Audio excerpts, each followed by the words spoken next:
And I think they're starting to kind of fall into that. You're seeing great things. I mean, Russell's making plays for guys, getting in the paint. He's his ability to get in the paint now to feed open guys, get open shots. You're seeing, like you saw Paul George. He had an open jump shot. They're creating open shots, and then there's Kawhi Leonard, who's playing next level because they don't have to do as much. They get to be the offensive scorers or two-way players, but offensive scorers that they can be, and you're seeing the fruits of the labor. I like where you began. Everybody's accepting their roles, including Russell Westbrook, and that has certainly been an issue for him for the last several years. By the way, they were tied with the Warriors coming in. Now they sit alone in 5th place, just a half game behind the Suns, who are awaiting the return of Kevin Durant. Vince Carter, very convincing in the segment. Thank you so much. Job well done.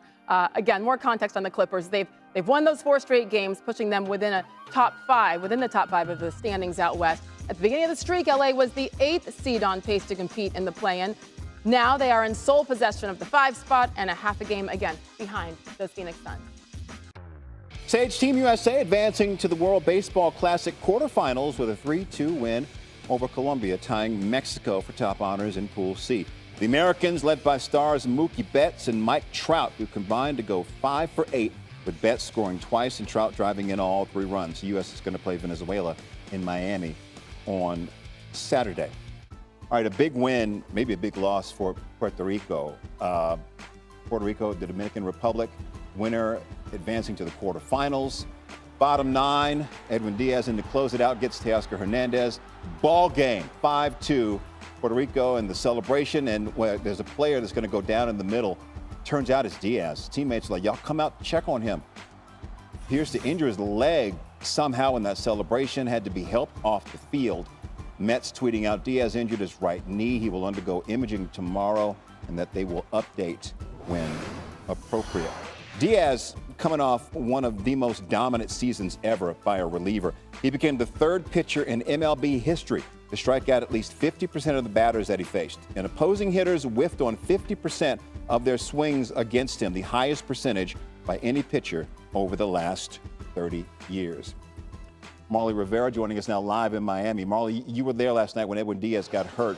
What reaction have you been hearing since that moment when it comes to players risking injury by playing in the World Baseball Classic? Well, Jay, as you saw right there in that video, of course, it was very concerning for everybody. There were tears on the field. But I literally just asked Venezuela manager Omar Lopez about it.